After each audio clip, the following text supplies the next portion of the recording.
Hi, I'm Rebecca Rogers Nelson, and we're here at Over the Moon Bookstore in lovely Crozet, Virginia. And I'm speaking with Deborah A. Benner, who is the author of Fifth Avenue Princess to American Dairy Queen. And I want to share a little description with you in her own words, Deb, if I may. Dear God, I know I've been praying for a husband, but you can't be serious. He was.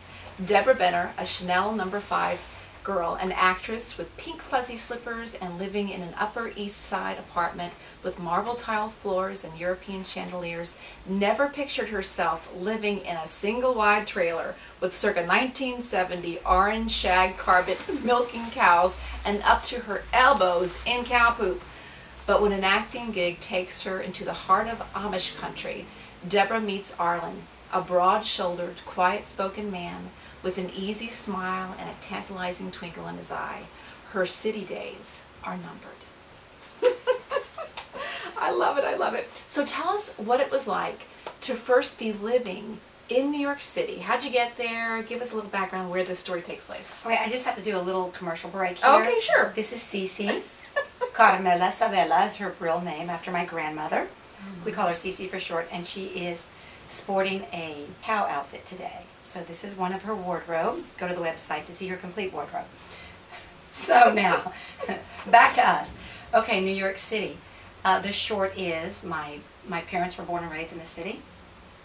We went to Minnesota where my father finished doing a surgical residency at Mayo Clinic, was going back to the East Coast to practice, and heard they needed surgeons in Texas. So the whole clan, all 7 of us, with my mother and her accent like this, she's still a New Yorker, moved to Texas, and where I attended university, went to Europe to study, came back, and at 30, not married, and I'm telling you, if one more person asked me why, you know that movie about the girl with the bridesmaid dresses, I had the closet full. Why I wasn't married, I was going to like slit their wrist. I mean, it was just ridiculous.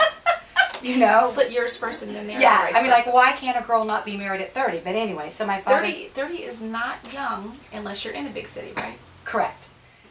And let's segue now, because I would love for you to read a little bit of your book to us, and when God interrupted your conversation. All right.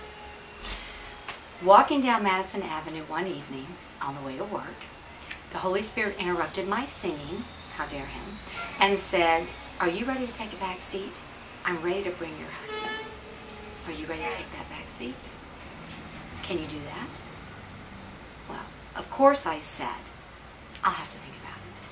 After all, I was 36 years old, single, happy with my life. I felt like I had been riding shotgun with God all that time. So backseat sounded a bit, Well, I'd have to think about it. So I spent the rest of my walk on the way to work analyzing the pros and cons of that question. After all, it was God talking, so I really did need to give it some thought. So I was a struggling actor living in fabulous New York City, auditioning during the day, temping at night, which is where I was now headed, my temp job. Life was finally enjoyable again after a little detour the year before. I felt like I was getting myself back on track. The previous fall, I had sublet my apartment to a friend and headed to Los Angeles for pilot season. That was the time of year when television networks do the bulk of their casting to gear up for new shows for the following season. Auditioning in LA was a bust for me. They didn't recognize my talent, as it often was for many aspiring actors. Although La La Land was sunny and fun, I missed my life back in New York, and I headed home to the familiar hustle and bustle of the Big Apple. My friend had counted on being in my apartment in New York longer, so I moved in with my younger sister, Tex, who also lived in New York City. She just lived 3 blocks away from me.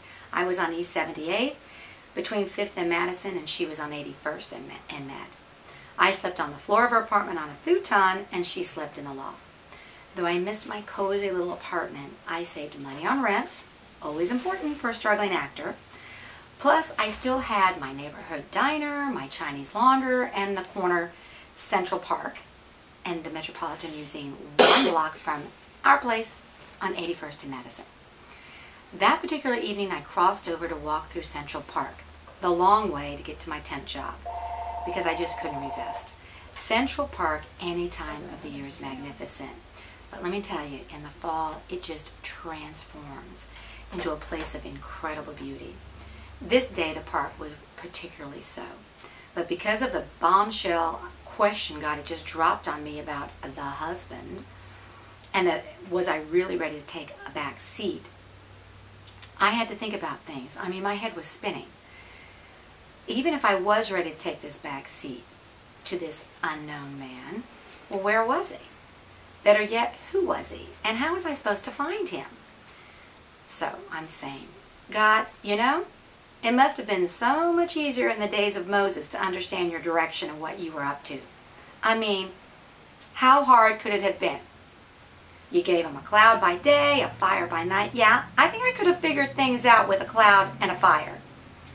And what about Moses, for Pete's sake? You spoke to him from a burning bush.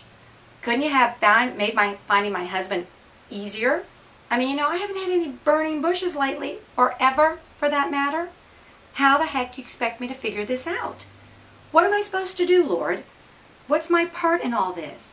How hard could it be to get it with a burning bush and hear a voice coming out of it, for crying out loud?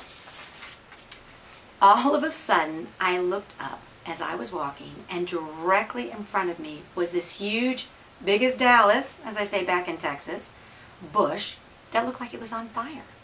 Not literally, of course, but all the leaves were this vibrant, brilliant orange and yellow golden color. It was a cloudy day, so it looked even more vivid against the backdrop of the gray sky. I stopped my muttering and I laughed out loud. Okay, I get it. This is my burning bush. So now what?